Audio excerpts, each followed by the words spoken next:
Étudier ou commenter une pièce de théâtre.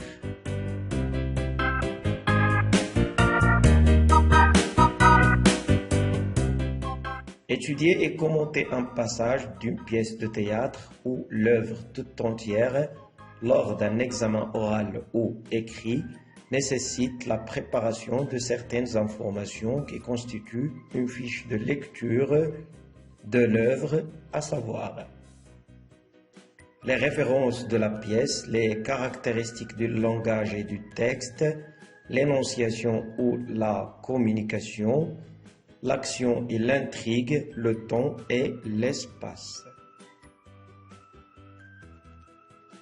Pour les références de la pièce, il faut reconnaître l'auteur de la pièce et sa biographie, le genre, comédie, tragédie, drame, romantique, courant littéraire, le classicisme, le romantisme, l'existentialisme, l'absurde, la date et le contexte de la représentation, le contexte littéraire, historique, politique, social et même religieux de la pièce.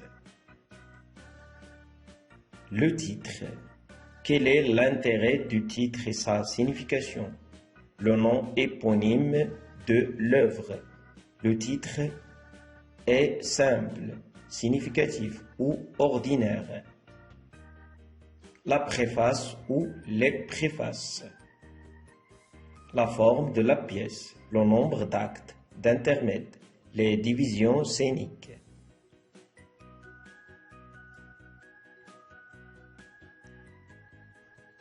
Le langage et le texte. Le registre de langue est-il familier, soutenu, vulgaire, propre à une époque? La pièce est écrite en prose ou en vers. Si elle est écrite en vers, il faut l'étudier comme on fait pour un poème. Les répliques. Sont-elles longues, les tirades? Sont-elles courtes, les réparties?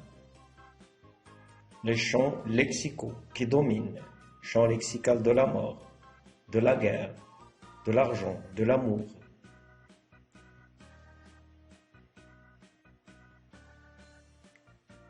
Les didascalies, quel est leur intérêt, leur récurrence, les actes, 3 actes, 5 actes, les scènes, les intermèdes, les entr'actes, quel est leur intérêt?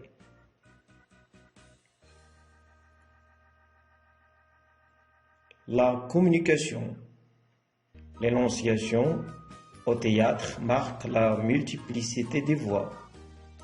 Les dialogues, les monologues, les apartés, la double énonciation, énonciation entre les personnages, énonciation scène-spectateur.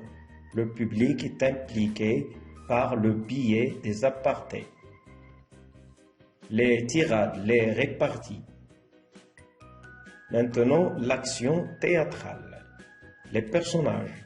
Il faut faire un inventaire des personnages. Les héros, les anti-héros, les personnages principaux, les personnages secondaires.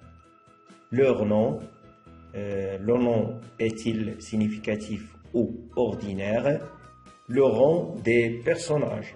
Sont-ils des rois, des valets, des guerriers, des dieux? Leur rôle. Rôle tragique, rôle comique, le but de leur action, leur présence sur la scène, conflit entre les personnages, adjuvants opposants. On peut établir un schéma narratif pour chaque personnage ou pour le personnage principal. L'intrigue. Un résumé détaillé de la pièce est très important. Il faut déterminer la transformation de l'action, du début à la fin. Quel est l'intérêt de la scène d'exposition? Il faut comparer le début avec la fin de la pièce. Le temps et l'espace. Il faut faire la distinction entre le temps de l'histoire et le temps de la représentation. Quelle est la durée de l'action? La progression chronologique. Exposition, nœud, dénouement, fin.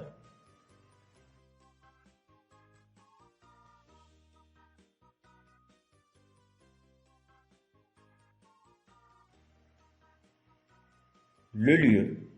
Est-ce un lieu unique ou un lieu multiple?